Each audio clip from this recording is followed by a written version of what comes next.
I woke up very unhappy, very scared, just very scary, scared, really scared. Was I really scared? Yes. I had like weird feelings in the pit of my stomach before it even started. I'm scared.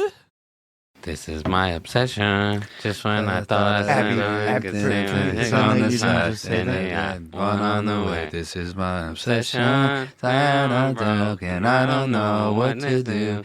Guess I'm gonna keep on doing my obsession. Which is good because they might make a sequel.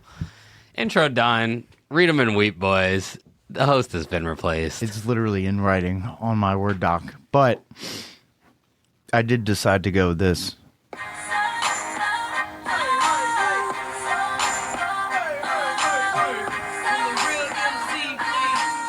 Thank God we get to hear the intro of the song. That's the intro. Do you remember this song? Yeah. Why are you so obsessed with me? And then Flow Rider, right? Oh, I don't know. That's Florida. That's Mariah Carey. And then Eminem came out with a diss record back where he just charbroiled Nick Cannon. Anyway, I'm obsessed with these boys right here. And these boys, these bad boys of horror are back for the 31st episode of 2 Minute a Baby, a horror movie review show where three best friends discuss a new horror movie each episode. If you and Mariah Carey hadn't guessed it already, this episode will be covering 2025's. It's interesting that I guess it debuted at a festival last year. Classic. Obsession, written, directed, and edited, that part surprised me, by Curry Barker and starring a very dedicated Indy Navarrete. Is it Navarrete or Navarrete? Does anybody? Navarrete. Anyway, I'm your obsessively argumentative host, Will Dubs. And as usual, I'm joined to my right by the very handsome, very succulent musician and horror historian, Succulent today. Brendan Fletcher. You don't need to water him often. And to my left, that was pretty good, by comedian and titular baby Abby Krinsky, here to let the normies know how scary these scary movies really are. Me and Brendan are in like a shockingly good mood. Well, speak for yourself. Yeah, I'm in a good mood. I'm excited to talk about this movie with my friends. Anyway, hit that theme song, Brendan. Pop it. 2 men and a baby, oh yeah. 2 men and a motherfucking baby. All right, so before we get into our schedule of scares, our itinerary scary, if you may, does anybody have any interesting viewing experiences to disclose? We did not see it together this time. We did not. But we all had to see it in theaters because it's new, which is always fun. Yes, and this is a great theater movie. It's really like I feel like an overall baby tip here, having been, forced to watch 31. How many is it? Whatever. Oh, wow. Like 31 movies is, as much as I hate to say it because it's scary, watch it in a fucking theater. Definitely watch it in a theater. Definitely go. I don't care if you're in Jones, Ohio. I don't know if that's a place. It's a great place. Find the hoodest theater near you and go watch it there. In a hood theater near you. Yeah, in a hood theater near you. It is just worth it. It's so worth it. I watched it, and it was like a packed theater, and there was just people making noises. This one guy had the most baritone, like he was old, and he had this baritone voice that he must have been in a doo-wop group, and he was the guy that at the end goes like, woo-up, woo-up. And he would literally, everybody would laugh at something, and then everyone would die out, and all you'd hear is, Oh my God. and it started becoming a sounds secondary like my joke nightmare. because everybody else would laugh. Yeah, it would be your nightmare. But it was, he didn't do it like disrupting important scenes. It was just like, but the whole thing, just people going, are you fucking kidding me? Like at so many of Bear's decision making within this movie. And then obviously some jarring scenes in general and a lot of, I just thought it was a great theater fucking flick. I agree. It was like one of the only movies that I saw that I didn't get perturbed by the reactions that surrounded me. I will say I showed up to this movie about 20 seconds late, but 20? I don't. Yeah, about 20 seconds. Oh, that's okay. 20 to 30. to 40. What'd you miss? Did you miss the monologue? I came in halfway through Bear's monologue in the diner. Oh, to the friend. Yeah. Okay, that's all right. But I got the gist. But I had a great experience. I switched it up. Didn't go to Clifton Commons. Went to Ooh. Wayne, New Jersey because they got recliners. Next time you guys come out, we got to go to Wayne. A little Fountains of Wayne. Wayne, let's do it. And yeah, totally. I'm That's actually where that inclined- band's from. You know that, right? Really? Fountains of Wayne is an actual like brick and place mortar with building. Well, I think it's out of business now, but they sold fountains called Fountains of Wayne. But yeah, great experience, and it was fun. Dubs, I'm talk to me inclined about to want to recline again. So for me, I don't know if you know this, but you know how like AMC theaters at the back, they have like the wheelchair/wheelchair aid Yeah, seats. of course. So you can get those, and basically, And it just says like someone can kick you out. somebody, yeah. So I got the two in the back left, and there was somebody in the seat, and I was like, this is my biggest fear. But also, what, he wouldn't be in the seat. Right. So then I was like, actually, dude, this is our seats. And this teenager with his big frizzy hair had like shopping Seeing eye bags, dog. and one of them was like a Lego set. And I was like, okay. And he, like, I showed him the ticket, so I think I assumed he genuinely thought he sat there. Yeah. He moves to the next two wheelchair seats. Next thing I know, 30 minutes into the movie, which why does anybody ever come that late? Especially because it's 25 minutes of previews now. Like, we can announce that. So to be 30 minutes late means you're 55 minutes It was after. so late. And then two people who legitimately belong to another set of wheelchair seats that this kid moved into. Now I'm like, all right, this kid never had tickets to this movie, and way. he's been selling it. He ends up sitting on the wall of the back of the movie with the second person who I never even heard come in. And I'm like, all right, whatever. Teenagers sneak into movies. What, you know, it's like after halfway school through, he on a- starts on a- massaging you. During the movie, especially the tense moments, this kid was hyperventilating in a way that was just as disturbing. It was like a Like, he wasn't having fun. Like, no, he was like, and it made you think it maybe he was even- under. Remember, we've all snuck into movies back when we were young. This was rated R. I wonder if he was like underage. He was not young enough that I thought he. Snuck it. Well, he probably did sneak in, but he wasn't so young that it was like, oh, this movie's way too scary for him. I just think he didn't know how scary it was going to be at certain times.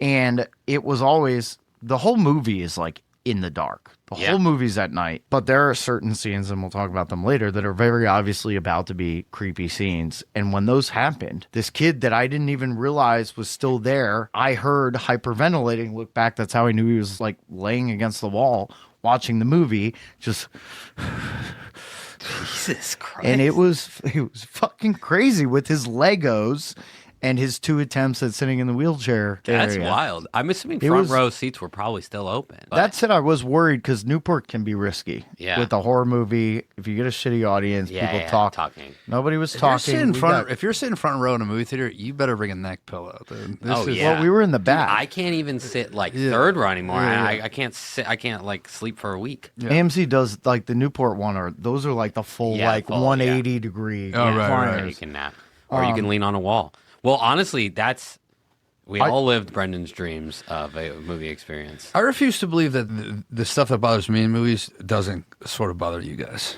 Let's be real. The Like sniffles, the crunches, I've never noticed the sniffle. whispers, the laughing too hard, the paper, the yes. wrappers. I'm sorry. These do not.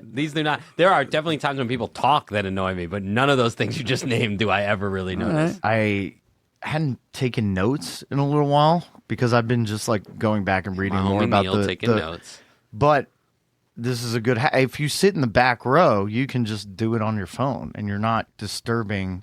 You're Especially only in this disturbing type yourself. Yeah, how audible You're- were the notes? Were of. Well, you? I did it on my phone. Are you? No, I'm Like, talking to I Abby. mean, I'm talking to Abby. How I was chiseling into how, a rock. how loud were the scribbling Well, sounds? wait. So actually, that's fun. I'm glad you brought that up. I watched this. that a I stoning? watched this for the first time, like way before you guys, and I was like, "Oh, I'm going so early," and we all were spending a weekend together, and I was like, "We'll watch it together there." So I was like, "Oh, I'm gonna end up watching this twice," and so the first time, I'm gonna get stoned. I'm not gonna take notes, and then, I mean, not to give away too much. It was so fucking enthralling that I remembered more without taking any notes and being stoned than I did on half the movies where Totally. I'm like, Yeah, jotting it down. I couldn't stop thinking about this fucking movie. I've done both, and I do think I actually retain and enjoy and catch more, not taking notes. If I know we have a good amount of time afterwards to like brush dive up in, on of it. course. Yeah.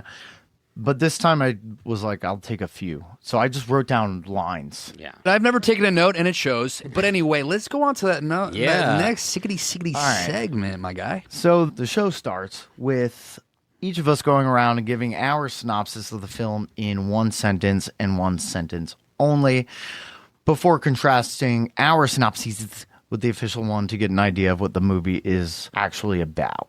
Who wants to go first? I'll go first. This one's objectively bad. It's actually a piece of POS, piece of shit. But yeah, I'll go first because it's not that bad, and you guys actually might like it. And it goes as such. Bear, a lovelorn 20-something, wishes upon a mystical talisman for his crush, Nikki, to fall madly in love with him, and finds, to his dismay, that love can make us do crazy things. The last part is so Blue's Clues. I like it. Wait, what did you call him? A lorned? A love-lorned? Let me say it again. A love-lorned? Bear, a lovelorn 20-something. Love-lorn? Lovelorn. I never heard that term. That sounds like a one of the starting types in an RPG. You could be like an elf or a lovelorn, Yeah, lovelorn. or It's like someone who's like, loves hopeless romantic. Lorn?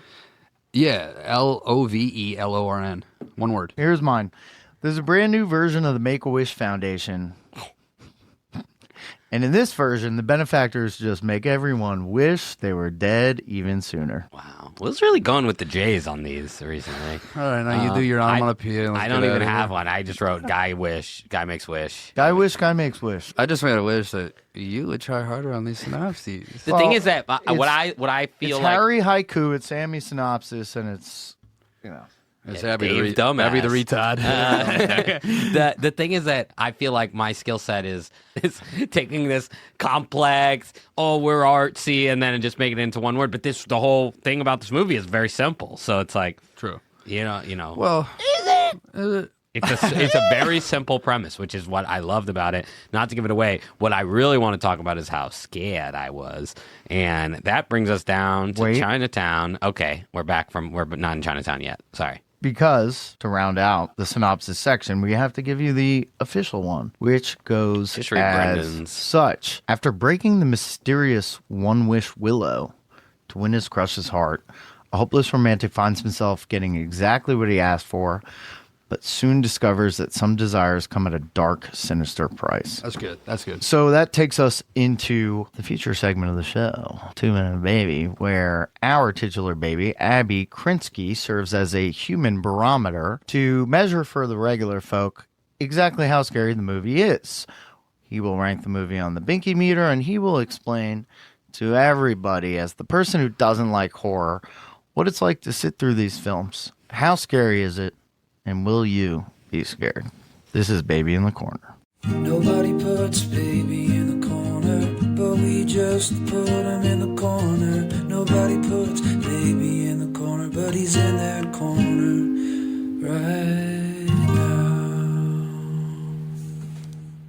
I was excited to see this movie, which is very weird for me as a baby. Usually it's very begrudging that I'm watching these, and I do it for the art. But this preview was like, it looked creepy, but it looked simple. I love a simple plot. I was very interested where they're going to go with it. It's, a tale as old as time, monkey's paw here. And you're just like, okay, what's going to happen? So I watched it, and I was planning on watching it twice, like I said before. So I went stoned. I was like, whatever, this is going to be fun.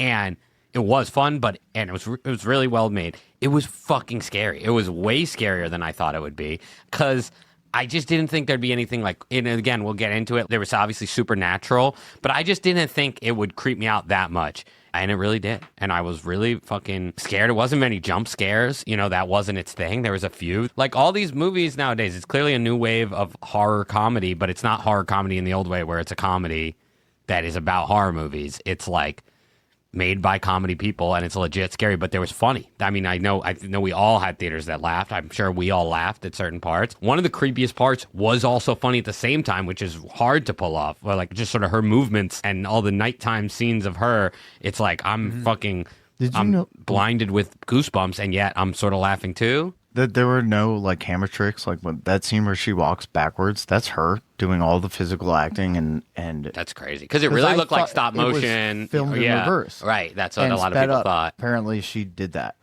She was great. She was incredible. It was reversed. No, it no, wasn't. It wasn't. It was filmed in reverse? No. No, That's she what you literally said. just. No, I'm saying it looks Okay. like a camera trick. That's crazy. No, she just literally moved Yeah, yeah. backwards that bizarrely. Wow. And That's it's crazy. so unsettling. Sorry, keep going, Abby. No, yeah. I was really scared, and I just was impressed the whole time, and I won't belabor it, but babies, you got to see it. You got to see it. Everyone's got to see it. This is the new zeitgeist. This is all up in the place. I don't know if I use that word right, but it's a scary fucker. And I put it as a 9, which is like, for my scale, that's really high, and I had it really 9 high. binkies? 9 binkies. And on the Binkymeter, I couldn't agree more. I was part of what, and I'm showing my cards early. I really like this movie, like a lot.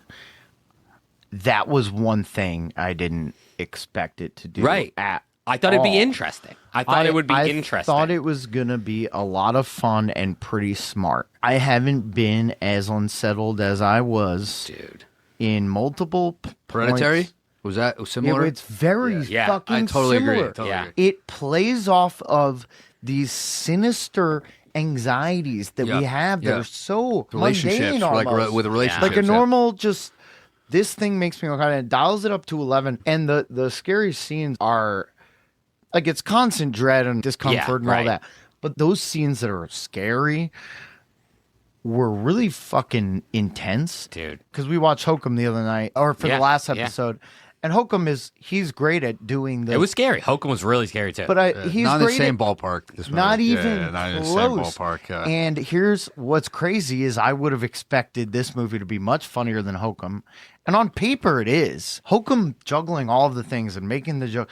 It does dilute that. This is funny in like a baseline way, but it is So it dark. never stops kind of like just peeling and scratching away at these things that make you so uncomfortable while also filming these terrifying moments from an actress who's just outrageous in her like physical Unbelievable.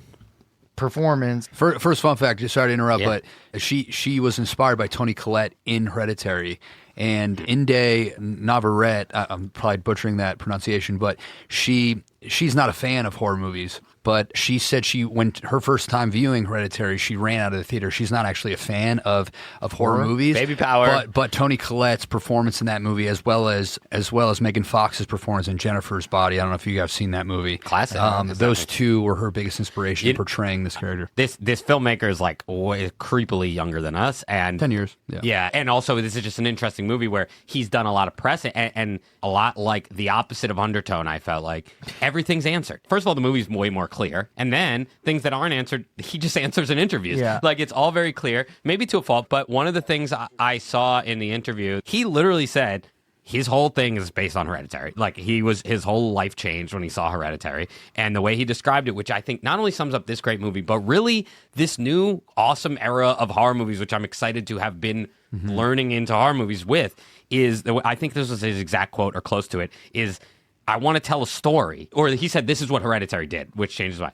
I want to tell a story, and scary things happen.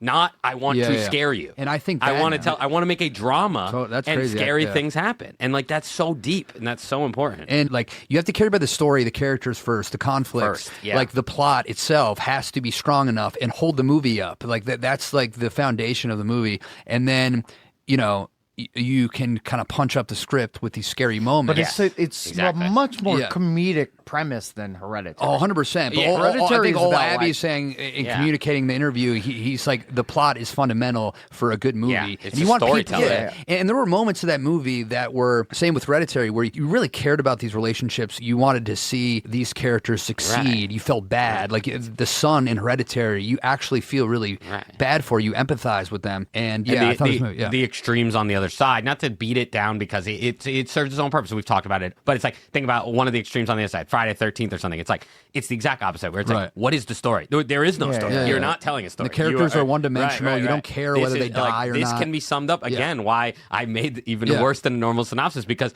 the synopsis is so clear here. It's Right. just like, what is consent? What is free will? What is love? What is Right. romance? What is friendship? What is It's also with Hold those on. movies, like, real quick, is that like Friday the 13th, these 80 slasher movies, you can almost point out in a lineup of all the cast. So there's one who's like, oh, he's going to die. She's going to die. Yeah. And you don't really care whether they live or die. You're there to see the gruesome nature of how they die, you know, the amount of blood spurt or, you know, like what weapons are used. And to me, that never really resonated with me. And that's why Hereditary is probably to date my favorite horror movie. Right. And that's why I really enjoyed this movie. Yeah. Good job, Sean. Should we walk down to the spoiler room? I think we should walk down.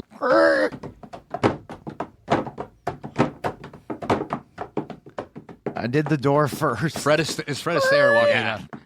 All right, folks, we're down in the spoiler room where we can talk about whatever we want. So, but to keep talking about the same shit, but with a little more spoilers. So, yeah, I mean, there was obviously the Hereditary, like, the director talked about it, the actress talked about it. That one's clear. One I want to talk about, our favorite movie to talk about on here, is The Monkey. And I just want to say real quick that it's like, it reminded me of why I, again, really like The Monkey. And this was a different level of scary, for sure, and a different level of deep. Monkey was just fun. But again, it's these simple plots that play out. It's a simple premise. And then what happens there? And then playing it out in a full way that is natural, that is storytelling. And I just thought that was cool. This was like such an interesting mix up. There was like euphoria in it. Never seen it. Just like dark high school stuff, crossing lines again with like sexual violence and stuff like that. There was obviously like the very literal Smile. I've only seen Smile 1, not Smile 2, but like there's obviously there's similarities there of like being possessed of some sort. And then literally she does the creepy like Joker smile. So did you hear that she's not possessed? That has been confirmed, and there's no element of possession. No, but I think you're using that word just like in a colloquial way that you're just like trying to get across the fact that her body is being used as a the vessel. Creepiness of normal human interactions, but playing it down. I am doing that, but let's go right into it. Okay, so if she's not possessed, I guess tell your side of what you know of it. Well, but this is what Curry Barker I'm saying, so tell it, but I just want to keep in mind the big questions that I kept asking was then like, who the fuck's screaming on the phone? And what are the few times that she has these lucid moments, including when she's in bed and she's whispering like... Yeah. Because and also, is there a difference between she might not be a demonic possession, but the word possession, I think in a more literal sense, you could say that that she's been possessed by this wish that takes away her free will. She doesn't have her free will. She doesn't have her free will, but there's no element of a demon or a thing, an entity that's controlling this. Interesting. There's the output of the wish is not a demon or a spirit or an entity. So why do you think what is true is yes, she's in there. Right. It's its own thing. Right. It's its own There's thing. no like duality. So they talked about like Curry Barker and others talked about. So people are like, is the One Wish Willow, is it like always fucked up like the monkey's paw, or only sometimes? And it's like, well, we saw with the $1 billion, you just got $1 billion. When you start to mess with things that are inhuman or impossible or just don't. Taking away somebody's free will, that's where it gets messy. So the idea is that, you know, somebody fucked with a human being's free will, took it away. Right. A thing wasn't added. It's just part of her now. Wants this thing that she doesn't want. And she's there. Right. It's like she's stuck inside of it. And every once in a while, she's able to get it out, like when she's sleeping. So when what is she harms herself? Because at first I'm like, is this just a meaningless shock value? She says that's not me or something like that. Yeah, and those twitches and like changes. That reminds me, but not to cut you off, but I loved those scenes where she seems to snap out of it for a moment. Reminded me so much of the Hereditary scene where Toni Collette's character is standing at the foot of her son's bed and goes, "I don't love you," and then immediately covers her mouth. Like, it's almost like she's trying to like suppress this thing that's inside her. That's this evil force. It's like, So I think it was like his literal interpretation of what would happen to a real person that had been characterized. We've learned to know that she's a good person. She's like philanthropic. She gives money to homeless people. But what would happen if all of a sudden, you took like some external force took away how she chose to feel about somebody, and there's enough in there that it penetrates every once in a while. She wants to get, but the one thing that he did say is it wasn't supposed to be like a demonic, So which did is they talk bizarre about... because it is the willow is just like weapons, a cracked but there's no like branch- religious aspect Right. to it where you can like trace it back to Well- like a. Well, I mean, but I'm saying there's no overt, No, there's like biblical. For her, Yeah. no, Yeah, but yeah. for the one wish willow, there is. There is a tie back to witchcraft and witchcraft, but that's Yes. not the same as so overtly her religious. effect, like the $1 billion, there's no entity involved. It literally is just It's not the devil. You're not, the Right, devil right. is not. You're not making a deal with the devil when Nothing- you break the one wish willow tree. nothing so- entered her or took over her to do that. It's just she lost her free will and she's Yeah, There's a little bit of her did left. he then talk about because that all makes sense, but there's one scene that really pushes that, which is when he calls. Who the fuck is he calling? Why is that kind That's of Curry Barker, by the way. His on voice. the phone. I was sure. I And- love and that. then I but- thought it was and so then- funny, dude. Yeah, it was He's so like, funny. "So what's up?" I or love- something. yeah, he's just like, "Yeah, what's hey. up?" Well, literally, that's he all he sounds says like a is, stoner. That's so "Hey." funny. It sums up actually. Even before we get to the part, I want to talk about it in there. It sums up the movie so perfectly, and Bear and like what he represents in this creepy climate of male. As we're three white dudes talking Manosphere, about yeah. it, manosphere stuff. But it's like the fact that within this insane shit where he's calling and he's watching this person that he cares about, quote unquote, because does he really? He never Like, did, though. Go I all never- of like all this stuff happening. He still is not actually asking at first to cancel the wish. He's just asking to alter it because amend it. he's like, well, I still like want to fuck her. He wants so the much And possession. then more. over it. there's the funny part where the guy's like, okay, fine, I'll cancel. He's like, oh, we don't even do that either. But then we hear Nikki scream. And we know for a fact that she's at the house because he's in the car outside of the house. We know she hasn't left the house. So that's the only part that did throw me with like, they've added some lore that I'm a little like, I don't know why they needed to do that. It was creepy as fuck is an answer. But So all that has been confirmed is the lack of additional entity yeah. or supernatural to what happened to Inde. But we don't know what Sean said now, about that now part. the I'm One assuming. Wish Willow is a you just have to accept that this witchcraft in like influenced item that has been mass produced exists that has a hotline Right. and somebody on the other end of the line that knows what's going on with each wish Right.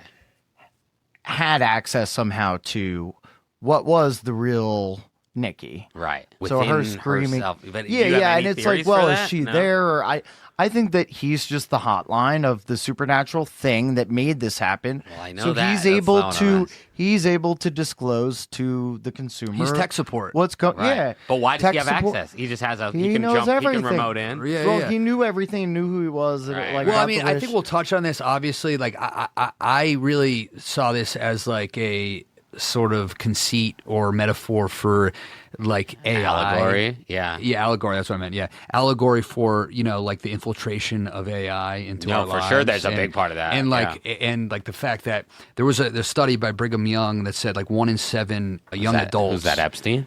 Brigham Young. It's No, a college, I'm BYU. No, I know. And I don't know how much their religious views, just penetrated this fucking study, but said like 1 in 7 young adults regularly interact with AI companions. Yeah, and right, like that's for like sure.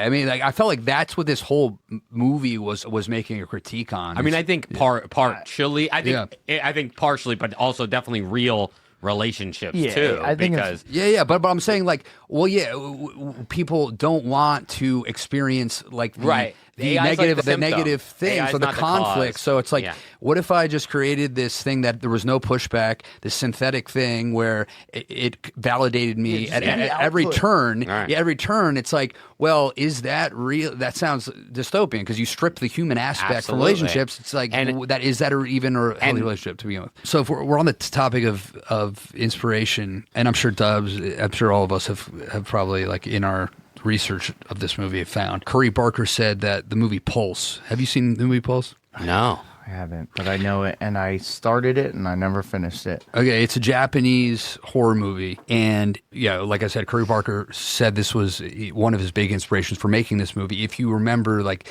the seminal scene, the scariest scene in the movie, what would you say it was? Like, In this movie, yeah. I mean, Like her in the corner, Yeah, doing those kind of drawing movements and stuff. yeah. There's a scene in Pulse where there's a ghost. This woman, she's enshrouded in darkness, and she approaches the character completely in darkness, and she moves in a very similar way, like in a way that like is like an unearthly, like very bizarre way. And also that movie, to touch on like the whole AI thing, That movie is about tech. Like hikikomori, I believe, is the phenomenon. It started in 2001. It's basically about society's extreme social isolation, staying inside on the internet all day. And that movie's about how ghosts and like supernatural forces cross over the bridge into the real world and infect people with extreme loneliness, where they eventually commit suicide. So this movie, to me, I'm talking about Obsession, is sort of a callback to that movie in that, the technology has infected us. It's meant to connect us, but in fact, it's like, right, does the opposite. Yeah, it does the opposite. And okay, so on the influence scene, then we got to talk about the big boy, which is obviously, I already mentioned it, the monkey's paw. And shout out to my boy Curry, because he, not the real monkey's paw from 1902, the book, but he admitted that the inspiration really stemmed from the Simpsons episode, which is third season Treehouse of Horror, where they play the monkey's paw game that's from the book. And as the biggest Simpsons fan in the game, I love that. And I've always thought about that concept, and I actually looked up. Do you guys know like what happens in the real story? The monkey's paw? Yeah. He had like 3 wishes, one of which the mother wants to like get her son back who died in World War II. So the first wish is they're broke, and it is written in 1902, and the first wish is the son wishes that they could have 204 pounds, which is crazy. Like in that time, so that's stupid. like wishing for $1 billion. He wishes for 204 pounds. And I just love how I was reading about it. I didn't read the book, but I just love how direct it was. Like it wasn't subtle. It was just like, I wish for 204 pounds. You're like, oh, how's this going to go badly? Like maybe he gets it, but he goes to the factory and gets mangled in a machine the next day and dies. Right. And then the company comes and they're like, hey, sorry, your son died. Here's $204. Yeah. And then that's it. And then it's a really cool story where the second wish, to her begrudge, the dad wishes for the son back, or the mother wishes for the son back, and then there's a mysterious knock on the door that night, and then we don't know what the last. Well, wish the is. last wish is you presume that because she hears the knocking and she's fearing that like her son's going to be this mangled thing, right. So you don't know what her wish is, but the knocking stops. So she's wishing for the second wish not to have happen. Or you don't really know. Yeah, but you don't really exactly, know, but exactly. But Simpsons did it great. They wish for the main crux of it is they wish for Lisa wishes for world peace. Oh yeah, and that great line. And then Homer goes, "Lisa, that's so selfish of you." Yeah, it's and great, then the world does get peaceful, and then that makes it ripe for the aliens to come and take over, which is a real fun twist on it too. But yeah, no, I mean it's great. I mean, it's like the age-old like fucking be careful what you wish for. It's like King Midas. He touches everything and it turns to the gold, and he can't eat a sandwich. Who's the motherfucker that flew too close to the sun? It's all Icarus. I would love to talk about what I think the movie is about, but hit a couple of story beats along the way, and hopefully you guys will have your reactions to each. It's interesting what you said about like AI and technology, because I think that's a subtext, but to me what made this so great in the same way that Hereditary is so great is, there is a clear-cut bad guy in this film, a villain. Mm-hmm. And there's a very simple plot device. And it's unique already. First of all, our protagonist is our villain, and he is at first likable. Like not really likable so much as sympathetic. Sad, talk about killing of the sacred cat. It starts with the most his like cat is you killed, have to feel bad for him. But to me, this is real quick on the killing the cat. Oh, I never thought about this. So obviously, the old saying is you save the cat. And that's how you know who the protagonist is, because they save the cat. We like it. Then there's the kill the cat that we know that's a bad guy. This one, it feels like the cat is killed. I think the assumption at first is that like maybe his mom or whoever fucked up household he lives in, grandmothers like left the pills out that killed the cat. But then when you realize looking back, it's fucking his bitch ass that is negligent. So he does kill the cat, but you don't even know that he killed the cat at first. Until later, yeah. So they make him. So to me, like Hereditary, it's about a lot of things, but ultimately it's instead of like familial tension and trauma, how a family interacts with that, but with the horror overlay that makes it so much more terrifying. This is about modern unhealthy love, but it's so complicated because they're able to derive terror from the guy that you hate also almost as often as from the girl that we know is totally not in control of all the fucked up things she's doing. To me, the movie, the theme was laid out at the very beginning when he's driving her home and is asking about what she's writing, and she says, it's about a guy and a girl or something, and he goes, so it's a romance or something, and she says it's not a romance, it's a love story. And he goes, Maybe just say isn't yes. that the same thing? Right, He does not right. understand the nuance of love, and that love isn't always good. He assumes romance and love, one and the same, a good thing. He wants love more than he cares about what the person he wants to love course. feels, right? And he doesn't and even a side note on that I he doesn't did ask not if she's happy. Well, so many levels of that, but one of the ones I had not noticed, he's in love with this girl. He goes, her dad's sick. And he tells the friends, and they're like, the dad that she hates that moves out. That hadn't even crossed his mind. He might not even know that she hates her dad. And yet, this is this girl that he is so in love with. And then you start realizing he's not even in love with her. He's in love. And that's what I thought the biggest thing, idea which of her, connects it. yeah. He's in love with the idea of her. He And wants- she is no longer, she's not a human. Even before the wish, she's never been a human to him. She is an object to him. I don't even think in love with the idea of her. He's in love with the idea her of- loving him. Right, he right, wants yeah, her yeah. love so badly. That's Right. all he cares about. Right. Is her to love him, which is why his wish is for Right. her to love him more than anything Right. in the Yeah. world. Now, I don't think that he didn't know the dad was sick. What happens is this guy is such a coward and all this shit. That's a crutch. He's using that as an excuse. No, for sure, for No, sure. I But think what even Abby's further, saying it's is interesting. He doesn't didn't even seem- understand the dynamic between Yeah. her and her father. He had to be told Right, that by both Nikki friends. and her father aren't Right. on good terms. And he He didn't knew they respond- were not on good terms, in my opinion. But, like, I don't it think didn't so. come up yeah, because until he, didn't he even was go, told that. It's one Yeah. thing if he goes, which again he did sort of do, which is like, well, yeah, but it's still hard. He does say that once, but the fact is that it doesn't even seem like the way that the other friends, let alone that he's blinded by what he wants, but it seems like even a step further from that, I just don't think we see any proof that he actually ever really was interested in her as a person. What are the signs that he is? Is there any? I I mean, don't know. I don't know about that. I mean, I think I agree in the sense of like he offers up the information at the beginning in his monologue of what she did for him. Right. I missed Exactly. that. Oh, okay, Yeah, Mike. yeah. Oh, you're in every song. You were the only person that was there for For me, right. Yeah. What did you do for me? I need you to know what that means so that you will love Not to, me. and not to be weird, it's like she's fucking writing. That's sick. That's so cool to be like have a crush on a writer. You'd think a part of the things you'd mentioned at one point is that you love that like she's a writer. He doesn't Yeah. that's not it. It's just her as a built pedestal. But I do think that the it wasn't, in my opinion. I think he knew about the dad, Well, but let's not- he's if he's it's- like yeah. leaning into like he's offering it back up as a way to justify Of course, this yes, craziness, yes. so that That he and the doesn't Molly- look fucked up. And also so he can For- just lie to himself. Yeah, and yeah, it's both lying externally and to himself. So this dynamic gets that's the whole basis of the film.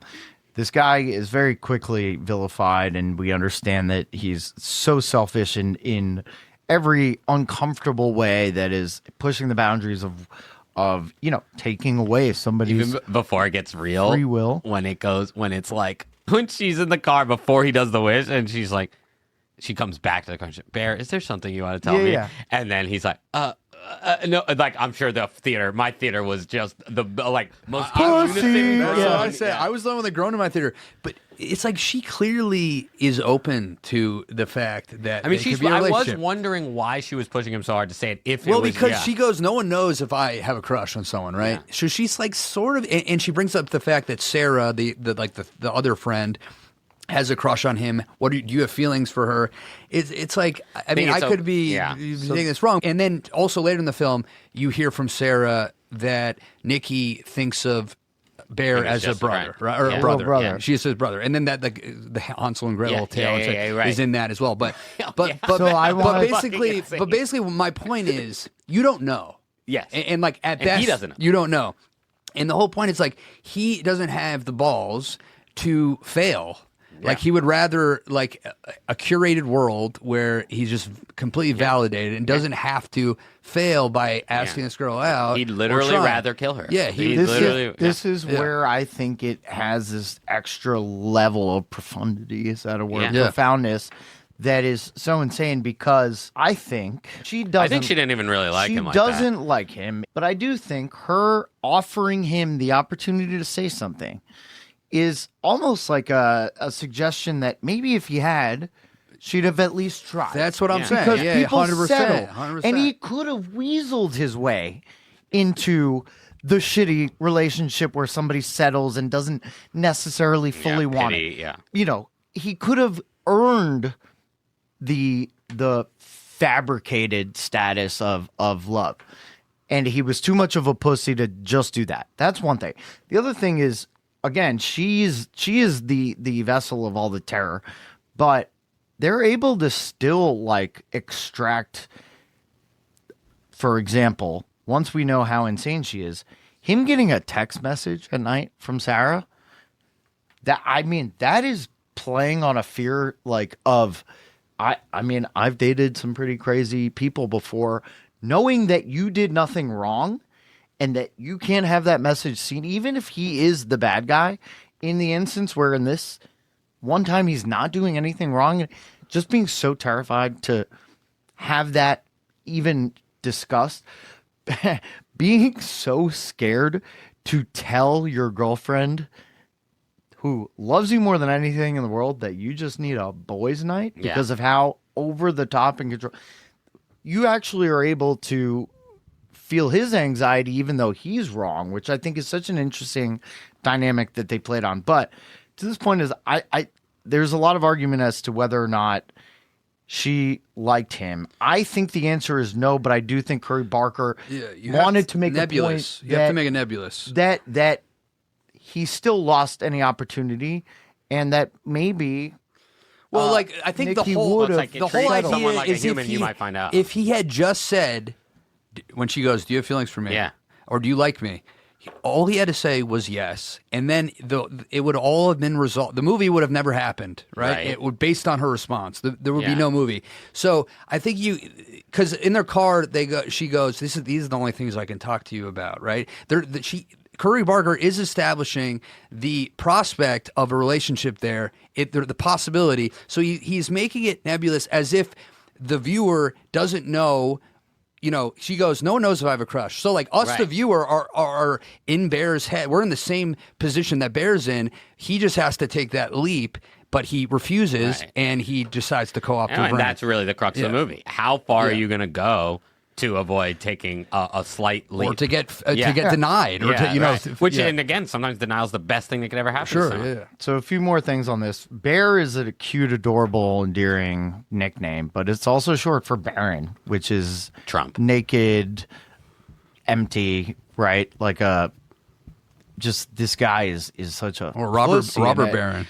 But she saw him as a brother as super important, and you already alluded to it, the Hansel and Gretel thing. That was so good. So I actually pulled it up because it is so Can well you give written. us your version of it? You stand up at the party and recite it? What's interesting is Curry Barker's dad wrote this. Playwright. Wrote this poem. What? Yeah. Hey, Dad, so I got a slightly weird ask for you. He's a playwright. What's his name? Dad. Last name Barker, probably. So we know that she sees him as a brother, even if she maybe would have dated him if he asked earlier. Fundamentally, that's her true feelings. The air was charged by the distant call of the night bird. His face was obscured, but I knew he was looking at my chest. Each side stretching recently matured to different sizes. Hansel, come lay with me like the old woman taught us when we were children, I said. He closed the door and leaned against it. You're not my wife, Gretel, he said. I'm more than your wife. I'm your sister. Hansel flinched and reached for the door handle. I knew he would not leave this place. He would relent and choose to be inside me like he had many nights before. If not, I would flay his meaty forearm, roll it like a stick of licorice, and insert the flesh between my legs. Hansel is my soul. Love only the branch of a willow tree could conjure. Brother, you will be inside of me tonight.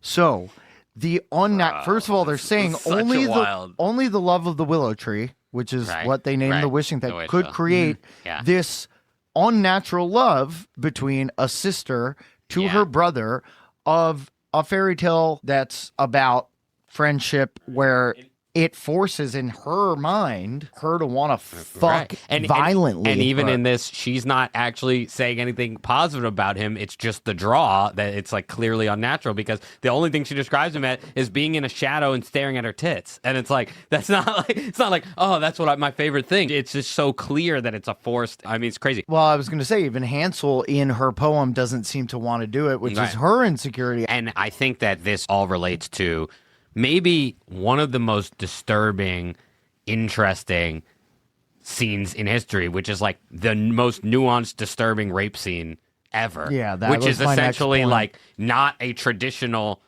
rape scene, because she's obviously possessed. They obviously have sex, but then when it literally has a show of her face and she is just like fake moaning and laying there limp, and it's not even like, because he could have, I think, as a story. Like, as a writer, you could make it that she almost had a moment to jump back into the lucid other part. one? But he doesn't do that. It's actually, she is part of the loved, the part that loves him. But again, it's only this superficial love. It's just I thought it to was please someone else. brilliant. It was so fucking smart, and it was so dark. Dude, Doves. Two- Put a little sex in that movie. Yeah, Two damn, reasons. One He's one dropping is brilliance. the obvious one about consent, right? This whole thing about taking away free will. But the other is what's wrong with us? What's wrong with us? like What's wrong with this? We could go on for hours. about that. partners in a relationship where they care more about making sure the other person is happy than Yes, enjoying right. themselves. So she's moaning and all that. She's just, her whole job She's in putting that on a moment facade. is to make sure that he's happy. And mind you, he did that like right after the very clear-cut establishment that he realized this was the willow. Yes, right. Yeah, Yes. he learns that, then fucks And, her. yeah. She's like, Faking it. yeah, but yeah, the twofold, like, this is rape, we know as the audience, but the other of like, if somebody was so crazy that they care less about enjoying themselves and more so about Right. making the other person think they're enjoying themselves, And- that's fucked up, but that's a problem with sex and Super sexual common. culture. That is Yeah. a super common problem. I mean, I can Why be honest. fake an orgasm? Yeah, I've definitely been in relationships where I like that. Orgasm? The organism? grandeur. I just orgasmed But real hard. it's so true, and it gets back to this whole thing about like, it takes him like 2/3 of the movie to be like, are you happy? Yeah. And that is the fundamental issue with toxic relationships and I know. I think and we're putting a little unreal love where Yeah. people just want to be loved, Totally. don't actually care about the other person. You know, she Yeah. loves him enough to make him happy, but it's so fucked up that neither of them, him especially, cares, you know, if Right. she's actually Yeah. I'm gonna having take good a little time. bit of an manosphere take here. Oh God. No, I'm joking. You I'm wanna, joking. I'm I'm not, you want No, to I cut wanna hear those? it. I'm not. All I'm saying is, She was. like, she actually loved it. I completely understand and am with and 100% prescribed to the symbolism, the allegory of like kind of abusing unrequited love, like to be in a situation where you know the person is obsessed with you and you're just kind of like staying around and maybe like almost abusing the fact that they love you. You don't really, you know, you can't reciprocate those feelings. But like his only solution to save her is to kill himself. Well, he doesn't have to fuck her non-consensual. That's true. That's That- you're I'm not right. saying Well, that- right. Yeah. You're right. But I'm saying He's other not really trying to kill. I mean, what I wrote down. I think other than that, I'm yeah, talking about. but I'm I not think- talking about the no, actual. I understand, but I think like one of the biggest things to your point, though, is if you look and that's actually such a good line. I wrote it down after and I remembered it because I didn't take notes. I know it's stoned, but he says multiple times. Not even the classic, like, why did I do? He says, be normal. He keeps telling her to be normal, which I think is so insightful to his character because, yeah, he's not trying to fix it. He wants this. He just wants her to do it in exactly his way. So it's like, I want unrequited love, and I don't even want your version. I want my version of unrequited love. Yeah. Like, you are not a person. That's why I think the dad thing, it's like he likes that information because he can use it. The ultimate example of that was the party with her acting absolutely insane. He's the only person that's like, "Are you okay?"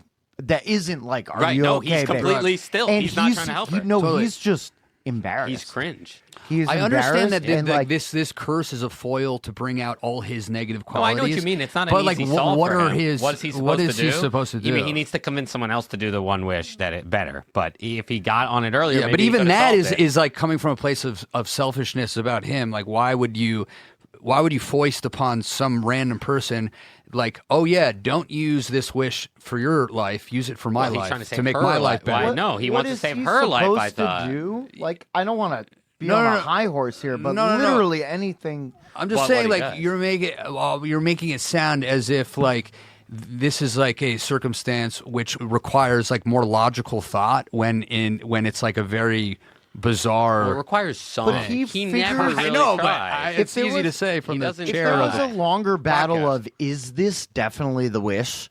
But he figures that out so quickly, and he just tries to control it instead of fix the problem. He doesn't do any He finally one does the right thing. thing too late. What- he goes what- to Ian, no, but it's way I'm not too even late. doing this as a She's challenge. already dead. I'm not even doing this as a Stephanie, challenge. or what's the other girl's name? Sarah. Sarah. I'm not even doing this as a challenge. I'm just wondering, like, like, yes, he abuses it, but I'm saying if you were in this situation, I'm not talking about him because the whole point of the movie is to dislike this guy, right? And we all do dislike him, and he embodies every, misogynistic tendency in selfishness relationships, and and I cowardice. understand that. But, like, I'm just using it as a thought experiment. How would you have conducted yourself in this situation? Got to find another So- one wish willow, baby. But I find- mean, they got been in toxic like relationships. Like if somebody's so into it, where they're like, if you leave, I'll kill myself or something like that. That puts you in a precarious situation, but you don't try to benefit from that. Or if they You're- duct tape the you're- doors so you can't leave. Yeah, yeah. Like, Yeah. Or if Like, they if smash a somebody's- window and smash Sarah's face into Yeah. the steering Right. wheel column. If like, somebody said something like that to me, and my reaction was, "Don't say that Well- in public," and I want to keep fucking you, like. Well, back to your point too. You know what you Yeah. definitely don't do? You definitely don't take Sarah into a car thinking it was the most obvious that was going to happen. Oh, I loved it because you knew it was coming the You way knew it was coming. shot the and whole that was, time. So that was like the biggest jump scare, like classical jump scare. And I think we all knew it was coming. It still scared me. The way that she killed her, and I want to circle actually into some production stuff. Say the same thing. It's so unique while not being like it's straightforward but unique by just putting the brick there, because people have smashed heads into steering wheels tons of times, but just tossing the brick there is amazing. Do you know about the festival cut? This is an Abby anecdote here. The festival cut of this movie was rated NC-17, and I was trying to figure out why, and supposedly the main thing is there was just like 10 more slams of the face, and they were like, you need to cut that shorter to make it rated R, and he threw like a fit, Sean Baker supposedly, and Sean Baker is the Tangerine Curry guy. Barker. Curry Barker. Whatever, fucking who cares. Yeah. Steph Curry Charles with Barkley. the shot boy. Fucking Charles And Barkley did, Charles Barkley so made this. It's terrible. And he cut a few of them because he had to, and he threw a big fit. And then he said in retrospect he watched in the more mainstream screening and was like, I think it was the perfect amount. Like, I'm glad I cut So- that. Did look kinda amazing fake at one point. thing about that scene. So this is It's real. reaction to the kiss the person on your left. Yes. She comes From the left. from her left and makes her kiss the brick over and over and over. It's like very literal, because the steering wheel's been done, but inviting an object from the left that she has to kiss for.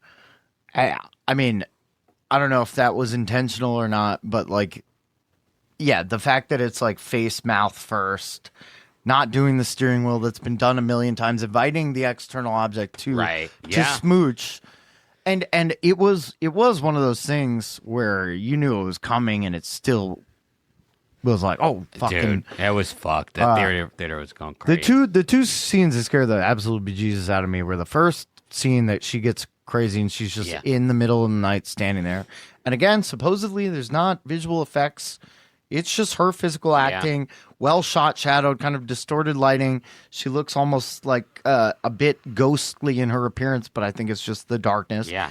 And then And at the very end, when she does that thing where she walks backwards, like truly on the level of Toni Collette in Hereditary. And Dude, they're talking about like this might be the breakthrough where she actually does get an Oh, Oscar nom. Everybody's saying she needs to be in But we've seen a few that people deserved Oscar noms and they still don't get them. Now I think it's early enough in the year, and they're like, enough people have complained about the ones that got snubbed. Right. She could be the first. It's Right. like when Get Out first got the nom. Oscar Yeah, that's nom. true. You know, it's weird that it's like a young person's wide release movie that gets it done. Okay, so wait, can we talk about the production real quick? So I think there's a bunch of interesting things about the production, like you said. So I thought, obviously, the big story about this is like an indie, really cheap movie that is making all this money. It fucking beat Star Wars. You know, like this is a sign. There have been signs like this before, but like this is it. This is huge. This is a really big deal right now. This and Backrooms are both the number 1 and number 2. They each were made for like under $1 million or under 10 million. This is the biggest. This was made under $1 million. Yeah, $750. This is the biggest May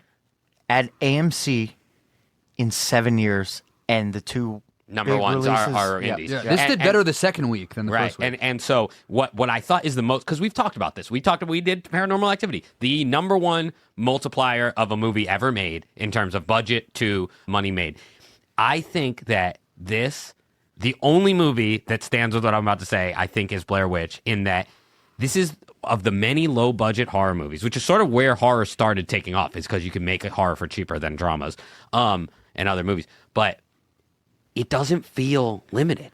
This movie didn't feel the way that Paranormal Activity, we know why that's so cheap. Saw, that's one room. Like you get all those different Blumhouse specials, you know, where it's like no extras. You know, this one didn't feel limited to me. It didn't feel like they hid how many scenes, like they were in different places.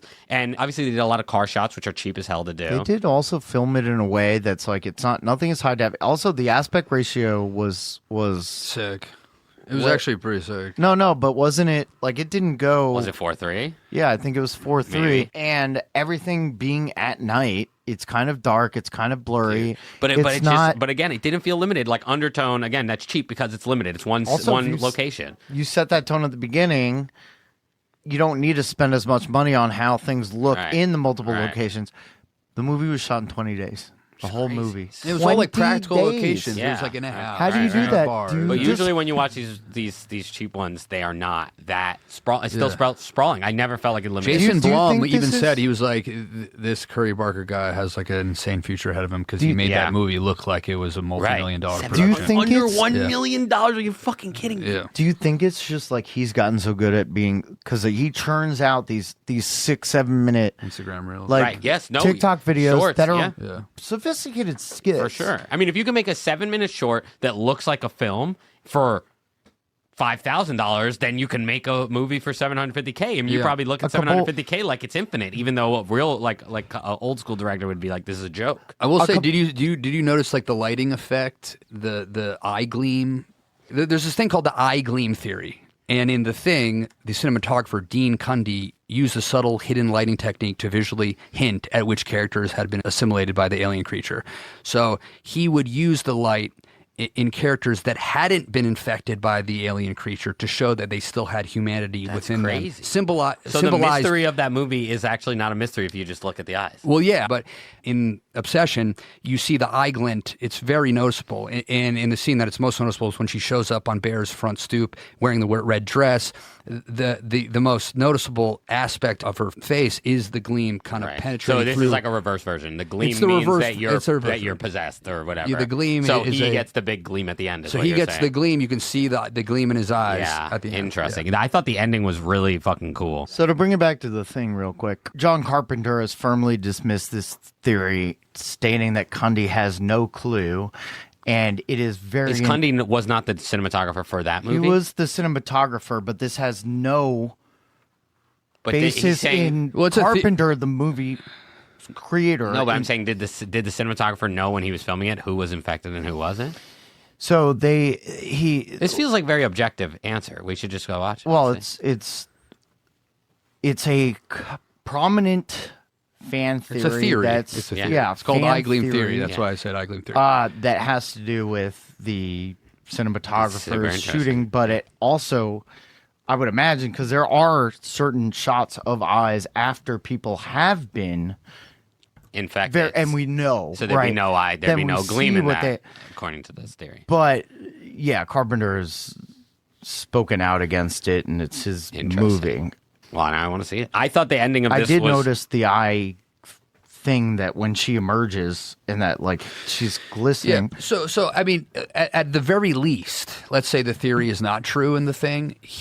I mean, this is like a widely reported on theory. I would be shocked if Curry Barker wasn't privy to this theory and didn't incorporate like this element into the movie. Right. I mean, it's ironic because here it's just sort of like Without playing on. It's obviously there's no mystery except for the very end, but it's not really a mystery either. There, it's pretty clear. I think it was one of several visual techniques to like establish her as different. I Yeah. mean, the first. I think smashing Sarah's head into the well, steering her column was a big giveaway. the first silhouette of her, all of a sudden, much more still at the top of the house when she gets dropped off. You immediately something's different, Yeah, and yeah, then yeah. her showing up the second day. Yeah, the eyes, Right. the Well, reflection of the light hitting sure. her from inside. Which Totally. also makes Some more subtle than others, absolutely. And also, I want to say, I love this scene where she first turns and she like mistakes her cat for his cat. She's like, "Oh, my cat just died. Come on in." Yeah. Oh my God. That I felt wrote like down, real, too. like AI, kind of like machine learning, kind yes. of like It like can't tell the booting up. difference. It's Yes. like booting up. Well, and also like, it can't tell the difference between like because Yeah. it was like yes, it was very like technology and also love in this weird like you're jumbling the it right all. idea. Yeah, exactly. Yeah. She's like, yeah, wait, he feels What do pain I- and I feel his pain, so Yeah, I feel yeah, pain. yeah. And my It's like cat- this weird, yeah. like mechanical, like. And that's where I want to say like so to bring this all in a loop because we've been going forever here is like he sets up this very simple dope premise that we all want to know what's going to happen. And then he could have played it out much worse and instead it's great how it plays it out. And those are the little signs to me that are like what makes this between what could have been good to what it was, which was great, which is like that's not an obvious thing to put in there. Most directors, no matter even really good directors, wouldn't think of that. That is so fucking subtle and Totally. interesting and well done. And I think he did Absolutely. so many of those. And then the secondary level that really brought this to another level is there's a version where this is the exact script and it's still an awesome movie. If it didn't have this good of an actress, it would have just the level been at which shit. it would have felt. Yeah, but short that's true and of been so crunchy. many horror that's movies. true. But Yeah, this yeah, one yeah. was really carried by that. I do wonder if it's if he's come out and answered too many questions. I'm glad he's Yeah. answered some. It's a lot. But so like him saying he said something along the lines of if he had just answered right, Yes, like right. she and it's like wait, a lot of us want to believe that she didn't like him at all whatsoever, never would have. And he came out and kind of said something that suggested that he could have had a happy ending. No, if but he I just took said that. something. Well, I heard him say that, but I didn't take it quite like that. I think he was just saying if he worded it correctly, she wouldn't have been as like unhinged. I agree, but But him it saying still wouldn't have anything been- allows right, a lot yeah. of other people to No, be true. like, Well, I so- actually haven't seen any confirmation that he was inspired by the thing, but I don't no, know. That was it my doesn't own. matter. The other thing that is related to that is they've announced that he announced that the plan is for this to be an anthology type series where there will be other. Listen though, it's not as bad as you It think. was a It's suggestion. right, other worlds. Right, he suggests it might be other worlds with other things in the same world with the One Wish Willow, but he would not be directing them. Like other people can tell their own little story because like there's Twilight Zone versions of this that have existed and stuff like that. So I think what it was they asked like, "Do you have plans for a sequel?" Right. And now that it's taken off, it's hard to believe that they won't. I mean, they're gonna force make it. It's something. gonna make the money. But It's gonna he probably said be in shit. my mind, if we were gonna do it, it would be just taking this premise, like the monkey's paw premise, Right. and establishing different scenarios. I have two final really specific questions that I don't think there are answers to and I don't want to go too deep on, but I just want to ask them. One is the only thing that actually took me out of this whole movie the whole time was when after the party scene when she stabs herself with the thing, there's that scene where he's like bringing her to the hospital, but the hospital's like not letting her in. Yeah, I didn't know. I didn't know understand that. I didn't get that either. That was weird. I didn't get that either. Someone Dubs? call Sean. Did you get it, Dubs? I thought that they Curry. didn't go. No, They were there. outside, They're yelling. There's arguing with an ordinary, a medical worker. person, Yeah, like yeah. arguing. Medicare at best. A Medicare at best, not letting. That's your coverage is Medicare at best. Yeah, they're not letting her in. So that was weird. Okay, and then the other one is, do we ever find out why, like, what the Freaky Nicky nickname comes from? No, the point is that he's an idiot for even. No, of course, I get the point of What's it. But the I'm origin just of it? wondering if they Origin ever. story? Nah, they like, don't- okay, cool. It was just that was a term used Because I to thought there bully was a her. tiny little funny thing that she No, wore, they did yeah. explain it. I don't remember though. So Yeah. I have one thing that I Yeah. still can't figure out. Please. Why does she feed him the cat? Because it's What- love. It's so extreme. I was But thinking what this is too. the love? Is It's it like- just like toying with his I think- ambition of I- being a food critic? I think it's no. I think it's exactly what Brendan said. It's like this AI, jumbled, Glitchy. a glitchy like understanding where it's like you love this and just I don't- love Yeah, you gotta you, think, so I you- love this. I And don't how do I see- show And this? you can consume it, and it'll be a part of Yeah, you. It's like yeah. it's and the like shrine yeah. too. It's just like It's you just care about perverted. this. Yeah. the It's other- completely a perverted idea that's unnatural. They're trying to like drive home the point that this love is unnatural and This perverted love and malevolent has and like taken control and what of me. what better way to do that than like she thinks this is an act of love. Yeah. But it's like the creepiest like possible thing you could Yeah. do. But in my mind, a lot of the other crazy things she did were just really visceral reactions to actually pretty normal Right. things. But like again, the glitch when- part makes sense because when you talk Well, to the AI, glitch- it doesn't. It's not all hallucinations. You know, it just has these things that I thought it was very. To me, the glitch was always just when she could come out a tiny bit or got No, confused. I So, don't so agree in with my that. mind, this is why I. but that's I'm not true. The confused. glitch of like That was her love. standing there and just peeing on confused. herself. love it. No, So that's like I love him so much, and I have nothing else to do except for her to wait for. Right. That's an extreme Right. thing that people. Right, but that's not from people her coming bed out of rot. it. People No, bed I get rot it. I'm until just the- saying. But something like when he brings up the dad, she goes, no, like nar, like nar, that's nar. insane, or the reaction at the party. These are or her freaking out about the boys' night, and like you should have wanted Yeah, me to yeah, come. yeah. Those are all normal, and way before all of that was Right. let me feed him his But I think dead cat because all he's shown her right then is I'm sad about my cat. So she lunges on to this thing and it actually ties to what we were talking about before with this like weird like building someone up on a pedestal and making them this fake thing. It's like you are grabbing for bits and pieces and you're not looking at this holistic picture. She's trying to mimic. She's trying Right, to mimic a lover. Like a love. there's another really great scene and little Easter egg, like where she's sitting on the couch reading the book. You can see the book is upside down. Oh, I So didn't like even catch that. she's pantomiming Right, the human- perfect yeah, girlfriend, yeah. but she's getting it just wrong. Yeah. But And that so that makes she's so much more sense. she's packing the lunch for him, right? The gesture is beautiful and it's not and he loves abnormal. and he loves the cat and he wants to be a food critic. But there's cat meat in Yeah. it. So it's like it's like you know what I mean. It's falling short of this ideal like relationship, and that's like the point. That's just I feel like another example of it. So to me, it was just more extreme than a lot of the other gestures that were more groundedly Yeah. extreme later. But It's a I will glitch. say the two things that make me think the two ways I explain it. One is the critic thing, him expressing his only ambition ever is to be a food critic, and she's giving him an opportunity to decide Yeah. what he thinks about this thing. Although that's after she's already done 2 cat things since. Well, the Yeah. cat shrine, Yeah. but the other is if it is just glitching, she does send with the cat 2 Polaroids. One says you, picture him. The other says not me, picture of her, not me. Right. Like as in this isn't. Yeah. She's right. She's stuck with Yeah. like the other yeah, one. yeah, that was a lucid moment too. I didn't think that. Yeah. The two other things that I wanted to say about Curry Barker and his like. Stupid ass. So I didn't love the fact that it was Barker's pub. Like that was a bit self-indulgent. The one callback to his own shit that I did like, he has this hilarious skit about people pausing movies that you show them and like how infuriating it is. Like if I ask you to watch a movie and or not pausing, like and being like Yeah. you I get gotta up to run go to the bathroom. Yeah, there's a lot of memes, internet bits about yeah, this. but he did this a while ago, and somebody not asking for it to be paused is them basically saying they don't care about. Allegra. Dana also, we've argued. My mom, dude. My mom will go, start it. I'll be down in 2 seconds. Like, you have to watch the first part. You have to watch Especially the when whole... it's like, I've already seen it. This This is is for you.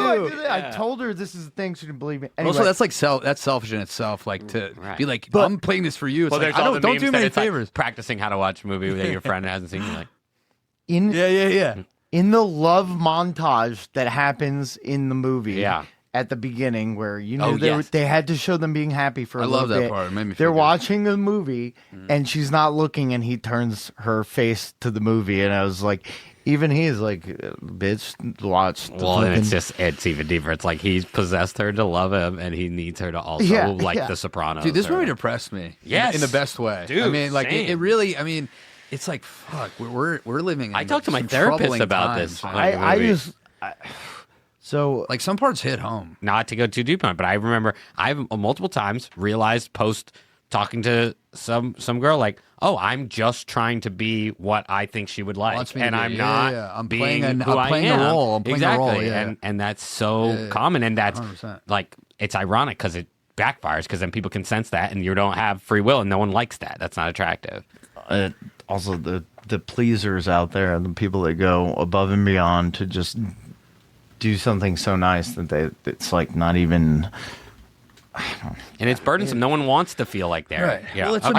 a marriage of both things. It's like did you appreciate- you have to amend some parts of Well, you yourself. don't ignore people, but be yourself. Like 100%. Be yourself. Be 100% most of the time. yourself. Exactly.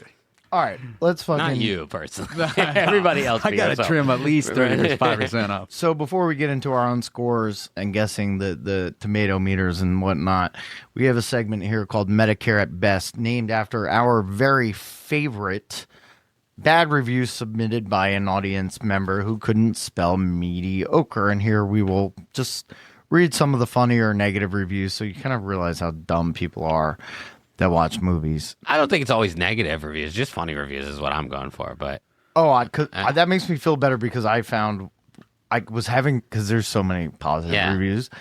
I found gold here. Okay, thank you. I'll read one. So this is 1 star. The movie theater was horrible. No one even checked or scanned tickets. found this one too, I'm by pretty Marcus. sure the theater was filled kids who got in free. There were multiple rows filled with teenagers for an R-rated movie that talked and yelled the whole time. We got up and walked out. It was so bad. I just hate these. Somebody's submitting a Yelp review on a film. on a film. critic It's just that's what's so frustrating website. is it's like it's already weird to you can go to the theater, which you found probably via Google Maps, and leave them a bad review, and that's fine. But we went to Rotten Tomatoes. Like again, Curry's gonna be fine, but like. These actually affect people, these ratings, and you just gave this man's art piece 1 star because your movie theater didn't check enough tickets. Like, Yeah, people are. And I don't know about you, retarded, Ab. dude. I'm only looking at verified audience reviews. So that person is verified. That's how do they hilarious. get I verified? didn't realize that. Okay, I got some fun ones. We got Michael here, 4 stars. One part scared me so bad that I almost shooted diarrhea down my leg. Shooted? Yeah, shooted. Michael, I don't disagree, minus the outcome. And then we got, honestly, I couldn't decide if this was a horror movie or a horror comedy. At times, it felt like random elements were thrown into a scene without any apparent reason. I found the movie corny and lost interest almost 20 minutes into it. I only stayed because my date was enjoying it. How fucking that- meta is that's that? meta. I had dude. that one. This was just my favorite that caught me out of nowhere as I'm looking for bad ones. 5 stars. Bruh, this shit good as fuck. Yeah. And I was like, damn, all right. And then, all right, I there's love like using the slang to be like, damn, this is really fire. It was fire. All right, this is the last one. I didn't write this. No one here wrote this, to be clear, but it is funny. Raphael here wrote 5 stars. THB. I think he meant TBH, but he wrote THB. THB, very good horror film. But this is just normal dating experience with a Latina. So thanks, Raphael. All right. All right, let's Rotten move on to the next- Tomatoes, Yeah. baby. You are about to find out if we really know what we're talking about. Are we frauds or are we connoisseurs? Here come our Rotten Tomato scores. You guys, were you able to, was anybody able to avoid the. No, we all saw it, so let's just saw it. talk about it. So it's 95-95 or I think it's 95-94, 96. 96-94. Yeah, so I got The that. point is, 94. this shit is fucking highly rated, and I think we all fucking get it. Yeah. It was really good. You guys saw it later, and I was so worried, especially you, Dubs, that it's like, I'm the horror guy. All these corny people like it. What I was so worried that you guys were trying to be contrarian, and I'm so glad that you were open-minded, great. and it was so Dude, good. I think the hype actually helped me in the sense that I was like, I created an expectation of this is going to be gonna smart. disappoint you. Oh. It's going to be crazy, But and it's going to have an amazing And actress. it's gonna be sick. And I had to temper my expectations because I was like, nothing's going to be as good as they're saying this is. yeah. No, So I like lowered my shit down, and the way it genuinely scared me, the layers of this kind of like dissection of every angle of anxiety in a toxic relationship, even from the bad guy. That was what kind of blew me away, is even this person that you fucking hated, something like the fear of getting that text message or having to tell this girl that you just want to hang out Yeah. with your dude friend, like, I know. and it's his fault that right. he's in this, gaslit via, witchcraft situation. Well, that's what my point was earlier. He's still going to suffer from that. That was my point earlier. Like, okay, when I was doing that, never mind. No. I'm not When manosphere. I'm not you're on your manosphere. Rogan, I'm when not you're on man- your Rogan I'm shit. not that, guys. Please. You're like, well, yeah, he should have sex with her. Wow. No, I She did doesn't not want- say that. she Obviously, doesn't dude. want to have That it. scene was disgusting and immoral and No, it was despicable. it was a conundrum for I'm all, just saying. and the truth is like that's the point of why this is so good and why it's an so highly allegory. rated. It's an allegory, Yeah. and things that he does, many of them cross the line, but things that he does are relatable. Being Yeah. scared, having a crush, making a wish, like these things are relatable. yeah. And that's the point. All right, let's give our scores, please. I was Dubs, you're going first this time. Scores, go. You never go first. You're going first. Liechtenstein over fucking here. He always goes last. This is my third. 10 out of 10. 10 out of 10 girlfriends that you're too scared to not invite to boys' night. To be fair, it wasn't boys' night, and she got a text from fucking Sarah. Who, Well, it wasn't, as far as he knew. no, He lied. I know, to- I know. And I thought that was also brilliant because, I feel like sometimes you gotta tell your boys. Perfect 10. Well, this is. I mean, I think to your scale, this has to be a 10 because Yeah. I mean, Because it's so his far. scale's retarded. Well, I'm thinking 5 out of 5 stars. 4.5. I'm thinking 5 out of 5 stars. That's why I give it a 10. No, but I really do 10 think out of 5 stars. that I give it 10 because out of the hype 5, was so high and I lowered it enough. No, it's perfect. It's It great. I'm exceeded joking. it in every way Yes. possible. But the more I've thought about it, learned, read, whatever, the better it's gotten. It is up there contemporary horror that was hyped but exceeded like Hereditary. I do think there's a lot of similarities between these two films. Obviously, one is more serious and one is funnier, but they both play on the same types of genuine fear, like human nature, Dude, I totally, anxieties Yeah. with incredible acting. And again, like no, it did it. It did all you need to do. I give it a 9.2. Of the tiniest. You gotta put a big old Hubble telescope to see this, puppy. Tiniest little weeping willows, trees. Weeping Willow. That's crazy. That's crazy. That's crazy. Because I gave it a 9.1. Yes, it's really good. I gave it a 9.1. I gave Conjuring too high a score. I was looking back at my old scores. Doesn't matter. I care. gave He's it the a only one that 9 cares. I gave it a 9.1 Catmandoos. All right, All right? bye. See you Bye. next Love episode. You Peace. so much. Obsessed. 2 men and a baby. Oh yeah. 2 men and a motherfucking baby. I woke up very unhappy, very scared, just very scary, scared, really scared. Was I really scared? Yes. I had like weird feelings in the pit of my stomach before it even started. I'm scared.